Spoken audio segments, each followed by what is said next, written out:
After the end of World War II, the world was split into two, East and West.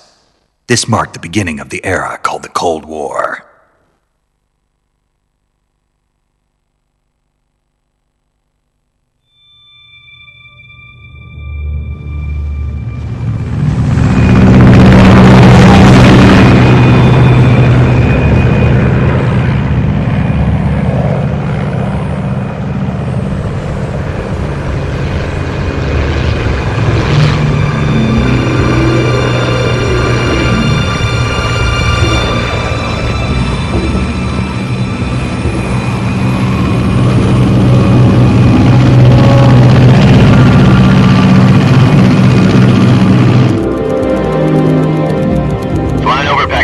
Altitude 30,000 feet.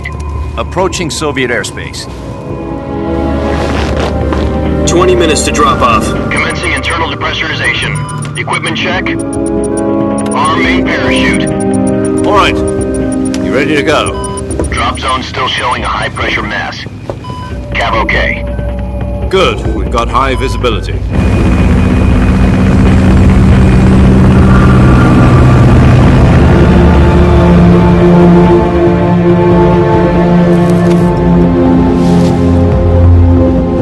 Put out that cigar. Connecting oxygen hose to interior connector. Put on your mask.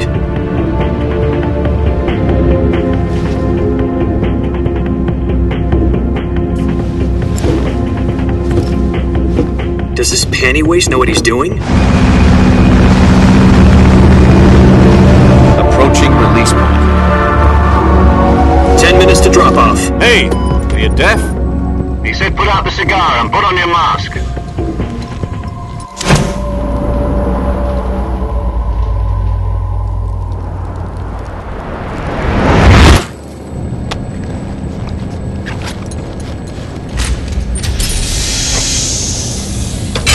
Depressurization complete.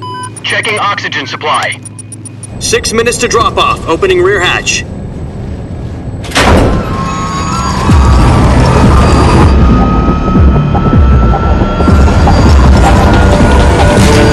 Sunrise.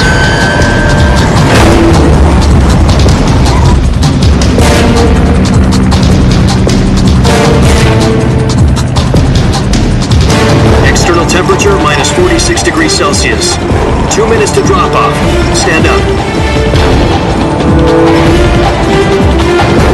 You'll be falling at 130 miles per hour. Try not to get frostbite from the wind chill. 1 minute to drop off. Move to the rear. Activate bailout model. This is one for the history books. The world's first halo jump. 10 seconds to drop off. Stand by. Status okay. All green. Prepare for drop-off. Countdown. 5, 4, 3, 2, 1. Spread your wings And fly. God be with you.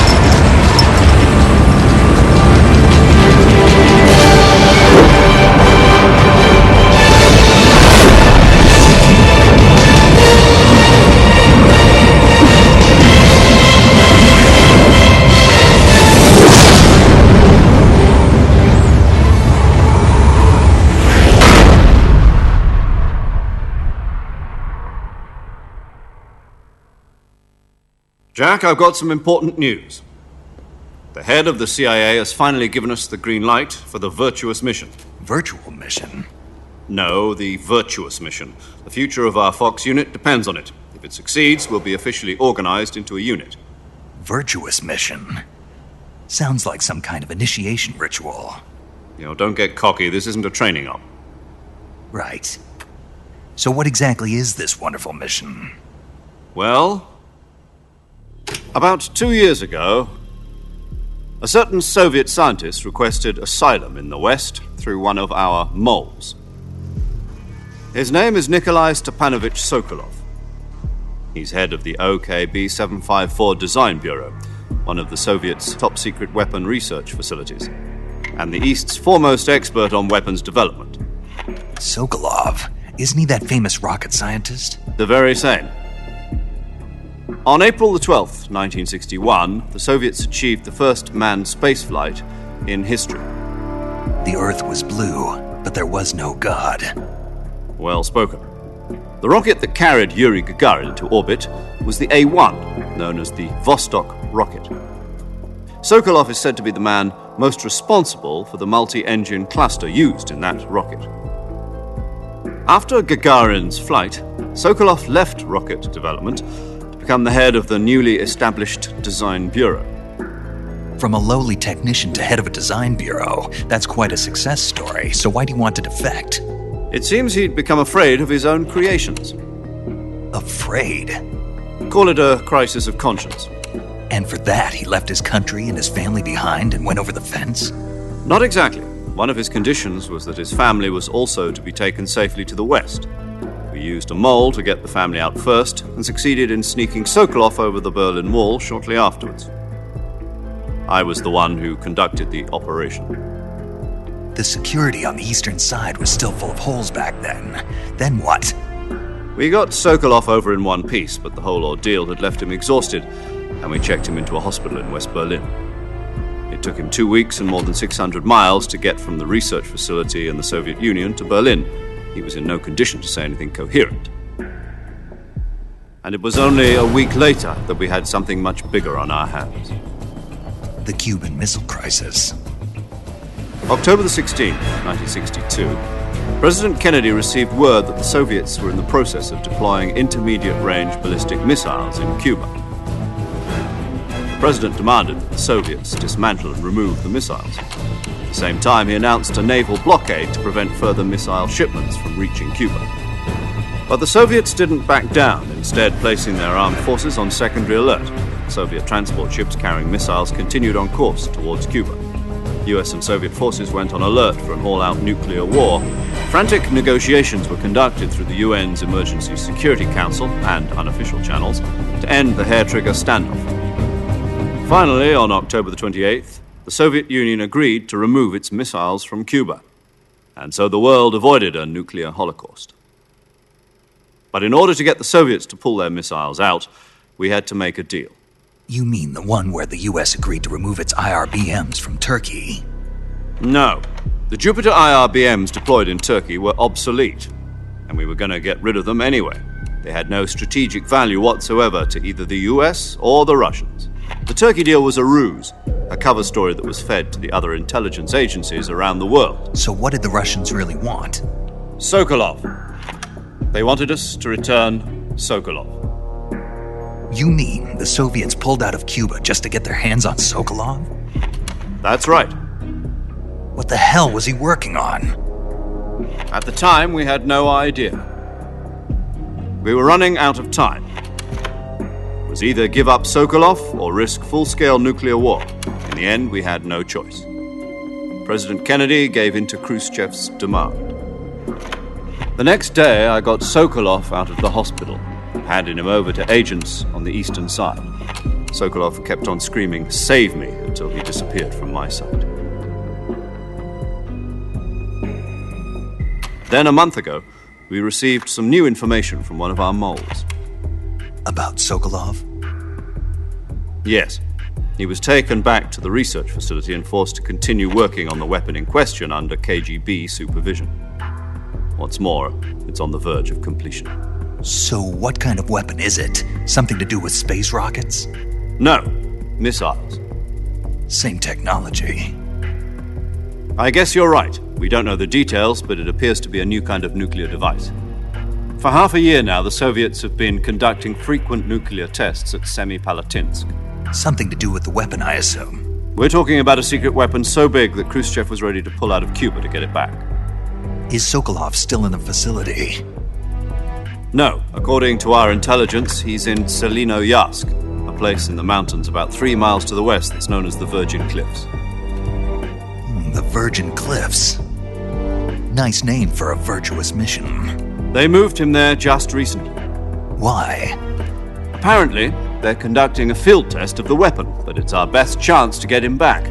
This mission would never have been possible if he was still in the research facility. This is our last chance. Sokolov must have known that too when he contacted us.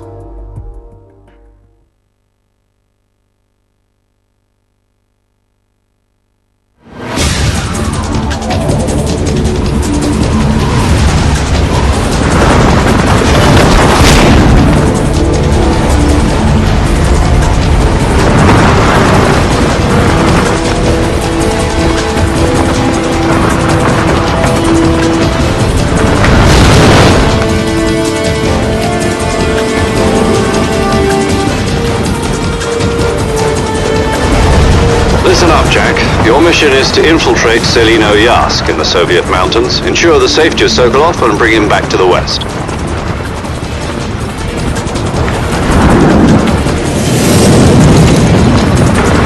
If we don't get Sokolov back before that weapon is complete, we'll be facing a major crisis. The clock is ticking.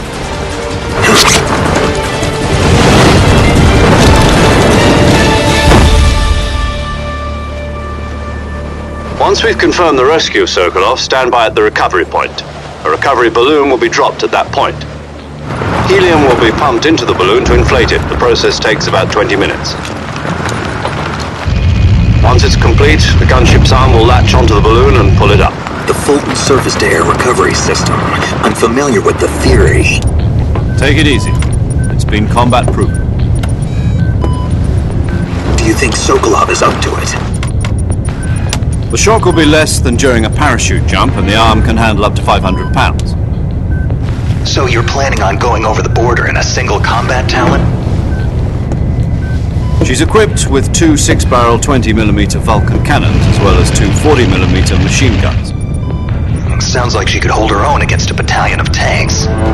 Even with the fuel in the reserve tank, we're facing a 4-hour time limit. If all goes well, it shouldn't take more than a few hours. Home in time for dinner. But if anything goes wrong, you'll be eating dinner, breakfast, and all the rest of your meals in the jungle.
Do you copy? You're already in enemy territory, and somebody might be listening in. From here on out, we'll be using code names to refer to each other. Your code name for this mission will be Naked Snake. I'll be referring to you as Snake from now on. You're not to mention your real name. Snake? Well, you don't like snakes? What do you mean? Well, you've eaten one before, haven't you? In survival training. I'm glad to hear that. I don't know if I'd ever order one in a restaurant, but... Be careful, you might not have a choice. What about you, Major? What should I call you? Let's see. I'll be Tom. Call me Major Tom. This will be a sneaking mission. You must not be seen by the enemy. You must leave no trace of your presence. Is that clear? This kind of infiltration is the Fox unit's speciality. In other words, weapons and equipment are procured on site. That goes for food as well. You're completely naked, just as your name implies. Great. Now I see why you asked me if I like snakes. I suppose calling me Snake was your idea of a joke, too. No. There's a good reason for that. I'll tell you later when the time is right. Gotcha. Getting back to the subject, how exactly am I supposed to feed myself? You've been issued a knife and a tranquilizer gun. Use them to hunt for food. You'll also find some medical supplies in your backpack.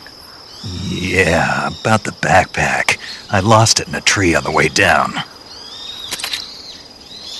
I see. Well, you'd better go back and get it then. You know where it is? No problem. I can see it from here. It's stuck on a branch.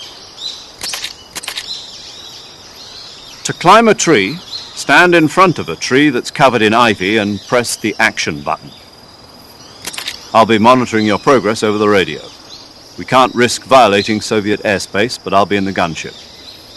My frequency is 140.85. I'll give you a call if I need to talk to you. If you need to talk to me, use the send function. Okay, Snake, go get your backpack.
I see you've retrieved your backpack, Snake.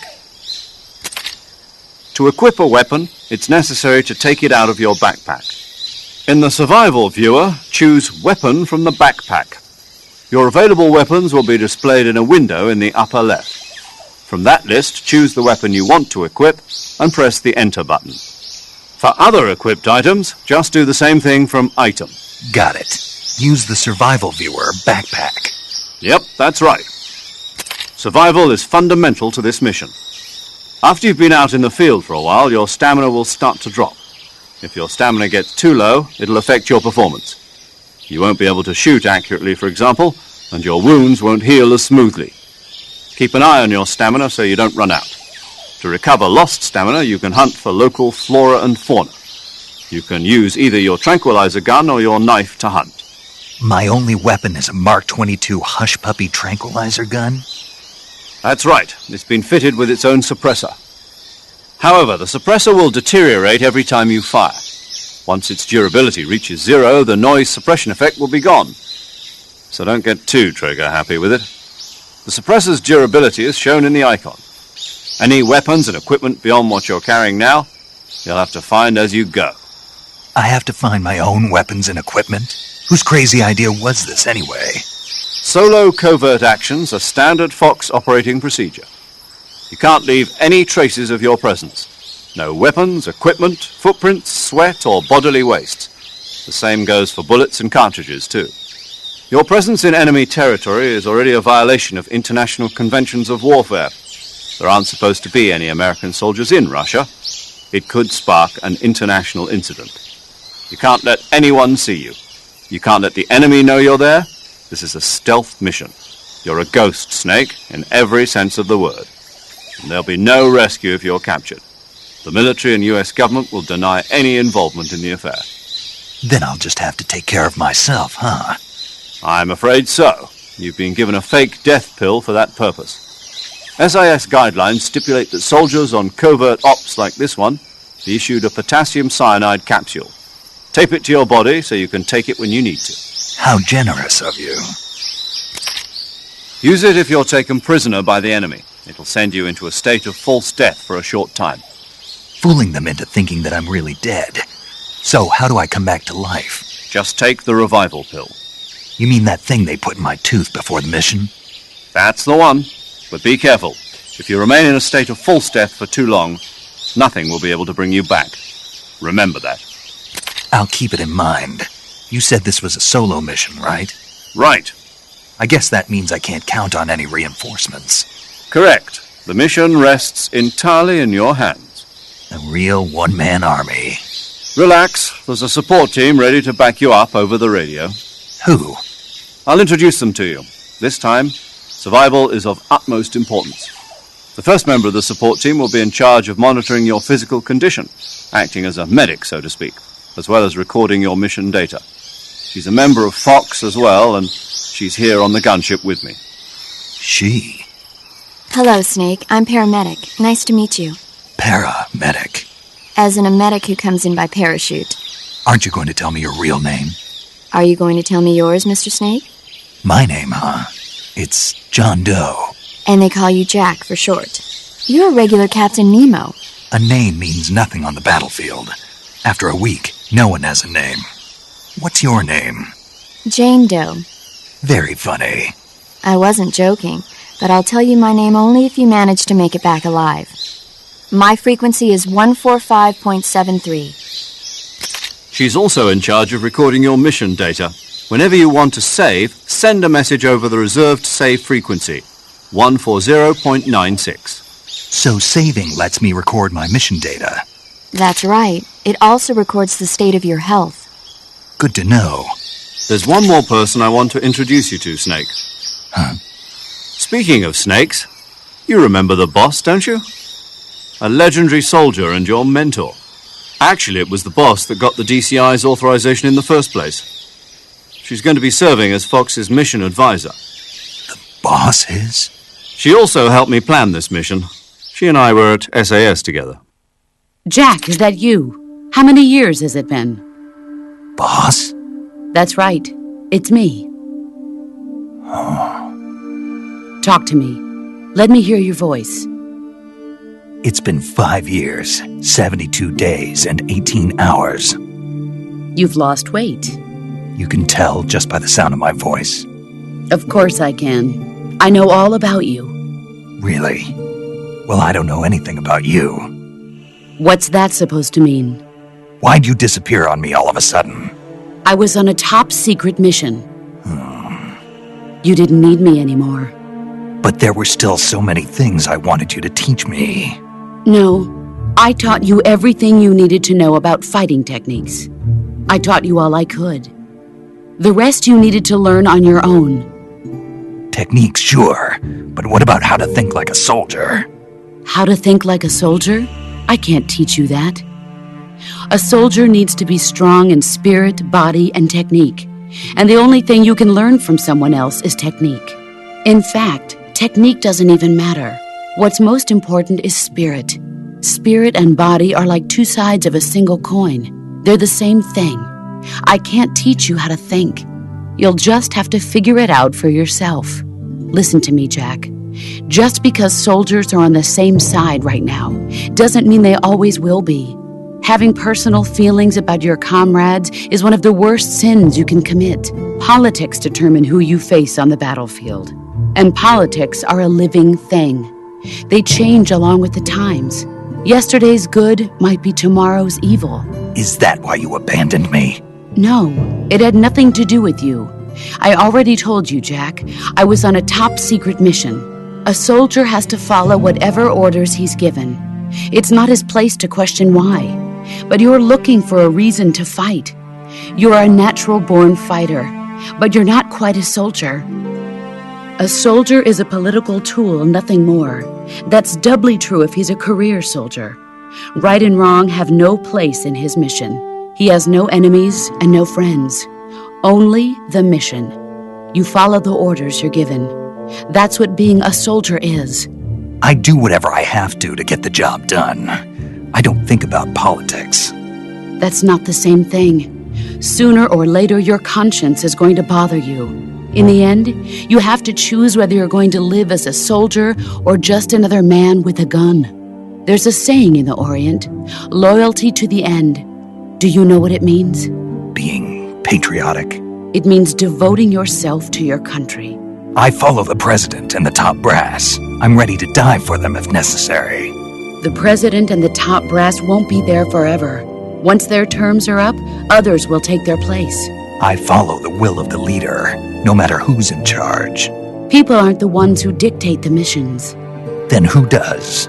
The times. People's values change over time, and so do the leaders of a country. So there's no such thing as an enemy in absolute terms. The enemies we fight are only enemies in relative terms, constantly changing with the times. As long as we have loyalty to the end, there's no point in believing in anything, even in those we love. And that's the way a soldier's supposed to think? The only thing we can believe in with absolute certainty is the mission, Jack. All right, but do me a favor. What is it? Call me Snake. Snake. Oh, right. Your code name is Snake. It suits you well. That's right. The legendary unit that the boss put together during World War II was a snake. The Cobra unit, a group of heroes that brought the war to an end and saved the world. As long as you've got a legendary hero backing you up, you'll be fine. Isn't that right, Snake? Yeah, I can't think of anyone else I'd rather have with me. Oh, and one more thing, boss. Yes? It's good to hear your voice again. Same here. After all, who knows if either of us will make it out alive? Snake, you are always best at urban warfare and infiltrating buildings. But this is the jungle. Survival is going to be key. Those CQC techniques I taught you are sure to come in handy. CQC? Close quarters combat, huh? I've been in the Green Berets for the past few years. I'm probably pretty rusty. Not to worry. I'll be here to help you remember. After all, this is your first actual survival mission. I'll be supporting you over the radio. Where are you, boss? Next to the Major? The boss is communicating with us by radio from aboard a Permit-class submarine in the Arctic Ocean. My frequency is 141.80. Call me if you need my advice on battle techniques. Gotcha. Your mission is to retrieve Dr. Sokolov. Dr. Sokolov is being held in an abandoned factory located to the north of your current position. Avoid heavy combat and don't let anyone see you. Don't forget that this is a stealth mission.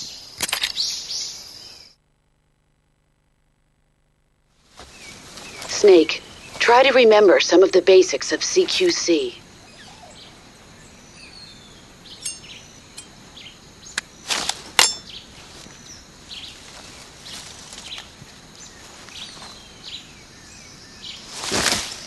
Commencing virtuous mission now.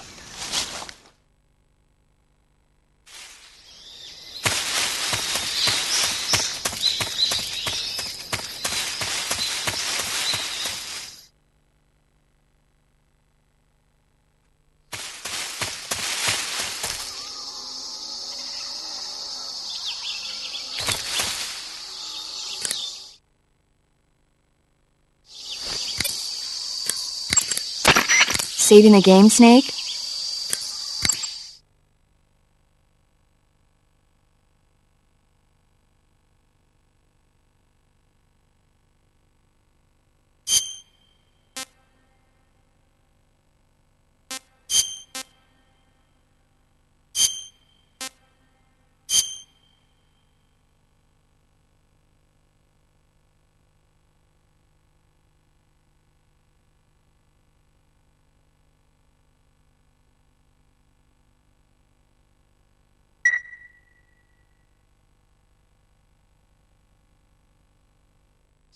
Hey, Snake, you ever heard of Godzilla, King of Monsters? No, what is it? It's a movie. You haven't seen it? Nope. It's about this monster called Godzilla, who grows to an enormous size in a nuclear test and goes on a rampage in Tokyo. Nuclear test, huh? Then the Marshall Islands must be crawling with giant monsters right about now. It's just make-believe. Maybe that's why my pants have been so tight lately. Snake, it's a movie, not a report out of Los Alamos. I know. So then what happened? Godzilla is immune to all weapons, and humanity has no way to stop the monster. Dr. Shirazawa develops a new type of weapon, but meanwhile, Godzilla is getting closer and closer to Tokyo, obliterating everything in its path. It was originally a Japanese movie, but they made an American version, too. I recommend seeing the original Japanese one if you ever get the chance. It's mostly mindless fun, but it's also got a serious anti-nuke message as well. Where can I see the original? You'll just have to go to Japan. Really? That's too bad. Well, if you wait 40 years, you might be able to see it in America, too. Why's that? 2004 will be Godzilla's 50th birthday. You think they're still going to be making Godzilla movies then? Of course! Everybody loves Godzilla. You sure know a lot about movies. I don't suppose you're the movie-watching type, are you? Not really. Okay, then I'll tell you everything I know. When the going gets tough, movies can save your life. It's always good to be able to look at things from a different perspective when you get in a jam. That's the magic of movies. No kidding. Well, I guess it might at least make a nice distraction. That's the spirit, Snake. Have a little fun.